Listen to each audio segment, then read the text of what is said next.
श्रावण महिना हा अतिशुद्ध आणि पवित्र असा महिना मानला जातो। श्रावण महिन्यामध्ये महादेवांची पूजा केली जाते। तसेच महादेवांचा रुद्र अभिषेक, लघु रुद्र, मोठा रुद्र असे बरेचसे तिथी केले जातात। तसेच निसर्गामधील जे काही पाने, फळे असतील ते सुद्धा महादेवांना अर्पण केले जातात। तसेच दर सोमवारी म्हणजे श्रावण महिन्यामध्ये जे कोणते सोमवार येतात, 4 किंवा 5 सोमवार येत असतात, तर प्रत्येक सोमवारी महादेवांना शिवामूठ वाहिली जाते। शिवामूठ वाहत असताना पहिल्या सोमवारी तांदळाची शिवामूठ असते। तांदूळ म्हणजे हे अन्न पूर्ण ब्रह्म असं मानलं जातं। तांदळामध्ये जे आपल्याला जे गरीब असो किंवा श्रीमंत असो त्यापासून सगळ्यांचं पोट भरतं, म्हणजे निवारण करत असतं पोटाचं, म्हणून त्याला पूर्ण ब्रह्म असं मान्यता देण्यात आलेली आहे। श्री स्वामी समर्थ। तुम्हा सगळ्यांचं आपल्या स्वामी माऊली या चॅनलमध्ये स्वागत करते। आजच्या व्हिडिओमध्ये आपण जाणून घेणार आहोत की शिवामुठीचं महत्त्व काय असतं आणि संपूर्ण व्हिडिओ बघा। आपल्या शिवामूठ अर्पण केल्यामुळे आपल्याला पितरांचा सुद्धा कृपा आशीर्वाद लागतो, कुलदेवीचा कृपा आशीर्वाद लागतो, तसेच आपल्या घरामध्ये सुख शांती ही नांदत असते। त्यामुळे आपण शिवामूठ वाहत असतो। आता शिवामूठ या 3 पद्धतीच्या असतात, त्या नक्कीच आपण जाणून घेऊ आणि तिघी पद्धतीने तुम्हाला या अर्पण करत असताना मंत्र देखील म्हणायचा आहे। कुठला मंत्र म्हणावा ते सुद्धा मी तुम्हाला सांगणार आहे। तर आपल्या व्हिडिओला सुरुवात करूया। शिवामूठ अर्पण करत असताना तुम्हाला सांगेल, जेव्हा आपण भगवान शिवांना तांदळाची शिवामूठ काय, पण प्रत्येक धान्याचे जे धान्य दिलं जातं त्या प्रत्येक सोमवारी आपण शिवामूठ वाहत असतो। त्यामुळे आपल्याला आपल्या घरामध्ये सुख समृद्धी नांदत असते आपल्या घरात। तसेच आपल्या नात्यांमध्ये जे सासरी नाते असतात त्यामध्ये क्लेश न होता आनंदी आनंद आपल्या नात्यांमध्ये घडत असतो। आपल्या घरामध्ये सुख समृद्धी नांदून क्लेश जे असतात ते दूर होत असतात। त्यामुळे शिवामूठ ही आपण घरी अर्पण करा किंवा मंदिरात जाऊन अर्पण करा तरी देखील चालत असते, पण पद्धत मात्र एकच राहील जी मी तुम्हाला सांगणार आहे। त्या पद्धतीने तुम्ही शिवामूठ अर्पण करू शकतात। यावर्षी 2025 मध्ये श्रावणी सोमवार जे आहेत ते 4 आलेले आहेत। पहिला श्रावणी सोमवार येतो आहे 28 जुलै या दिवशी, नंतर दुसरा सोमवार येणार आहे 4 ऑगस्ट या दिवशी, तिसरा येणार आहे 11 ऑगस्ट आणि चौथा श्रावणी सोमवार येणार आहे 18 ऑगस्ट या दिवशी। तर 4ही सोमवारांना तुम्हाला शिवामूठ वाहायची आहे। पहिल्या सोमवारी येते तांदळाची शिवामूठ येत असते, दुसऱ्या सोमवारी येणार आहे आपली तीळ, सफेद तीळ जे आहे त्याची शिवामूठ येणार आहे, तिसऱ्या सोमवारी मूग जे असतात हिरवे मूग त्यांची शिवामूठ येणार आहे आणि शेवटचा जो चौथा सोमवार आहे त्या दिवशी आपली शिवामूठ येणार आहे जवस। आता 4 सोमवार जे आहेत ते तुम्हाला शिवामूठ सांगितलेली आहे। शिवामूठ वाहत असताना तुम्हाला सांगेल एक नियम नक्कीच पाळावा। जो शिवामूठ वाहत असतो त्याच्यावरती थोडं धान्य आपण ओलं करावं आणि नंतरच वाहिली जाते। शिवामूठ ही कधीही कोरडी वाहिली जात नाही, अगदी थोडं का असेना पाणी आपल्याला घालायचं आहे किंवा आपण शिवामूठ अर्पण करत असताना दुसऱ्या हाताने आपण पाणी देखील टाकू शकतो। या पद्धतीने तुम्ही नक्कीच करावे। तर आता बघूया आपण, इथे बघा तुम्हाला दाखवण्यासाठी जवळून मी कॅमेरा घेईल आणि त्या पद्धतीने तुम्ही शिवामूठ अर्पण करायचे आहे। जी पद्धत आपल्याला केंद्रांमध्ये सांगितली जाते त्या पद्धतीने मी तुम्हाला सांगणार आहे। 3 पद्धतीने आपली शिवामूठ वाहिली जाते।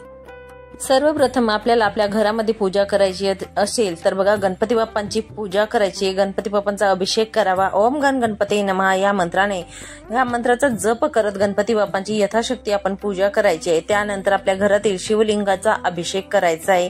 अभिषेक हा तुम्हाला बघा रुद्राभिषेक करता आला तर अवश्य करावा किंवा साधा आपला अभिषेक जो असतो तो करू शकतात। ओम नमः शिवाय या मंत्राचा जप करत आपण अभिषेक करावा आणि तिथे स्थापना करावी। आता मी तुम्हाला दाखवण्यासाठी डायरेक्ट शिवांवर जी मूठ आहे ती वाहून दाखवणार आहे, पण तुम्हाला सांगेल तुम्ही करत असताना आधी पूजा करा। फूल वाहायचं आहे, बेल वाहायचं आहे, जे फळ असेल धोत्र्याचं ते वाहायचं आहे आणि त्यानंतर शिवामूठ वाहायची आहे शेवटी। पण मी तुम्हाला दाखवण्यासाठी इथे आधी तुम्हाला शिवामूठ कशी वाहायची ते दाखवत आहे। बघा अशा पद्धतीने ही झाली पहिली पद्धत।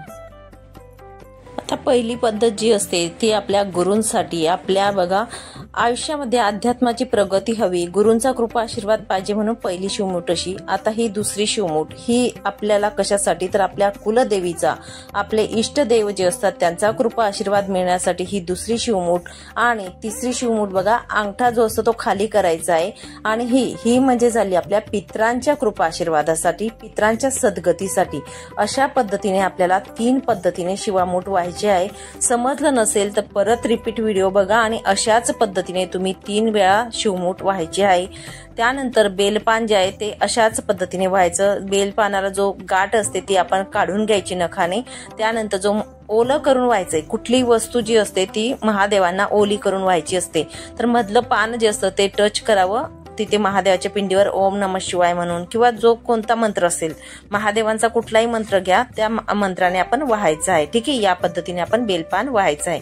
आता तुम्ही आधी बेलपान व्हावं, फुल काय असेल ते व्हावं, नंतर शिवामूठ सगळ्यात लास्टला।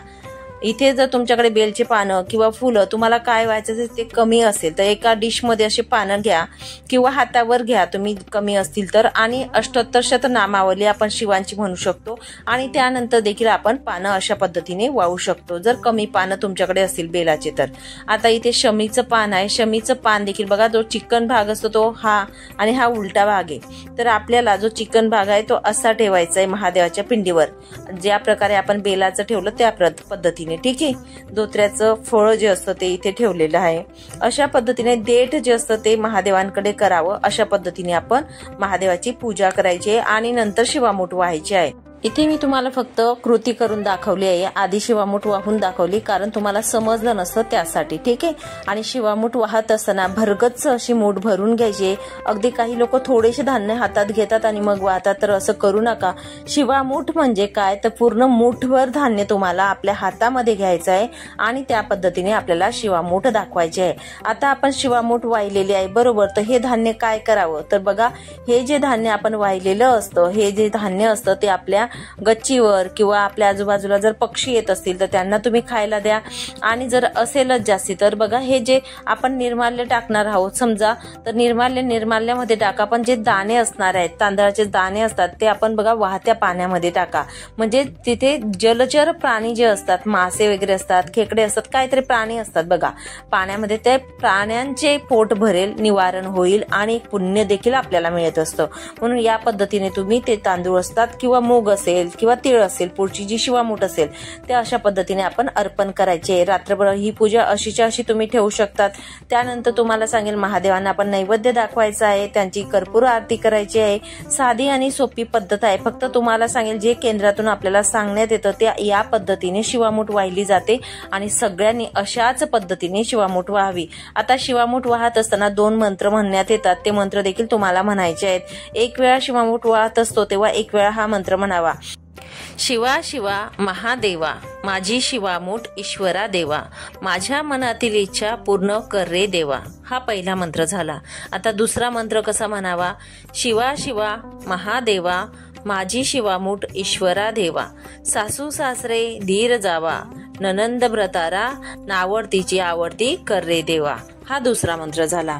कारण ह्या मंत्राने आपल्या घरामधील सुख समृद्धी नांदत असते, आपल्या नात्यांमध्ये एकोपा येत असतो आणि आपलं प्रेम देखील वाढत असतं। म्हणून आपल्याला हे मंत्र जे असतात ते म्हणायचे असतात। ठीक आहे, तर अशा पद्धतीने आपण मंत्र म्हणावा आणि अशा पद्धतीने आपल्याला शिवमूठ व्हायची आहे। आजच्या व्हिडिओमधील माहिती तुम्हाला समजली असेल अशी अपेक्षा करते आणि इथेच थांबते, नंतर अजून भेटेल अशाच व्हिडिओ सोबत। श्री स्वामी समर्थ। माहिती आवडली असेल, व्हिडिओ आवडला असेल तर नक्कीच आपल्या व्हिडिओला लाईक करा, शेअर करा आणि सबस्क्राईब करा।